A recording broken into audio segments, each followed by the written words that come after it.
வணக்கம் உறவுகளை, நான் முருங்கைக்கீரையில் ஒரு குழம்பு செஞ்சு காட்ட போகிறேன். க்ளீன் பண்ணி வச்சுருக்கிறேன். முருங்கைப்பூ, முருங்கை இலை, அதில் சின்ன சின்ன காம்பு. இதுக்கு தேவையான இன்க்ரீடியன்ஸ் பார்த்துடலாம்.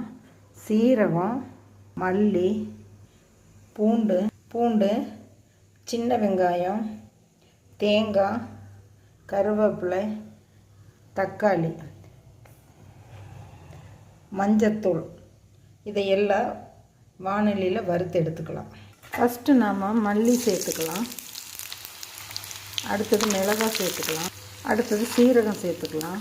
அடுத்தது கருவேப்பிலை சேர்த்துக்கலாம். அடுத்தது தேங்காய் சேர்த்துக்கலாம். அடுத்தது பூண்டு சேர்த்துக்கலாம். வெங்காயம் சேர்த்துக்கலாம். இதெல்லாம் நல்லா வணங்கினோன்னே தக்காளி சேர்த்துக்கலாம். இது வணங்கிட்டு இருக்கும்போது கல்லுக்கு கொஞ்சம் சேர்க்கணும், சீக்கிரம் வணங்கி. எல்லாம் நல்லா வறுவிட்டுருச்சு. இப்போ நம்ம தக்காளி சேர்த்துக்கலாம். மிக்சியில் சேர்த்து வச்சு இதை அரைச்சிட்டு வந்துடலாம். நல்லா அரைவிட்டுருச்சு பாருங்கள், இதே போதுமானது. அடுப்பில் சட்டி வச்சு நல்லெண்ணெய் ஊற்றி காஞ்சிருக்குது. கடுகு சேர்த்துக்கலாம். பொரியட்டும். கடுகு பொரிஞ்சிருச்சு. பெரிய வெங்காயம் இப்படி நைஸாக கட் பண்ணி கொஞ்சமாக போட்டால் போதும், ஏன்னா கீரை நிறையா போடுவோம். நல்லா வணங்குட்டு வெங்காயம். வெங்காயம் நல்லா வணங்காக்க நல்லா டேஸ்ட்டாக இருக்கும்.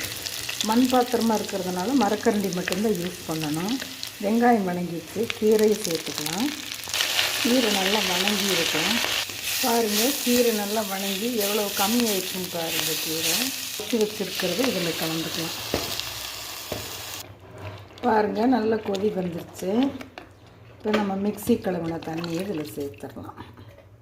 இந்த குழம்பு தண்ணி மாதிரி இருந்தால் கோழி குழம்பு மாதிரி இருக்குதுன்னு சொல்லுவாங்க. தண்ணியாட்டு இருக்கணும். இன்னும் கூட தண்ணி சேர்த்தலாம்.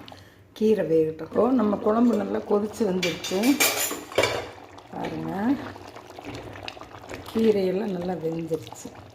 பரிமாறிட்டு காட்டு.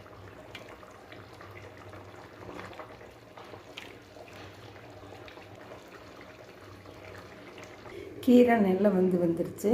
ரொம்ப நல்லது உடம்புக்கு. இதில் ஒரு முட்டை உடைச்சி ஊற்றுனீங்கனாலும் இன்னும் டேஸ்ட்டாக இருக்கும். முட்டை சேர்த்துறவங்க சேர்த்துக்கலாம்.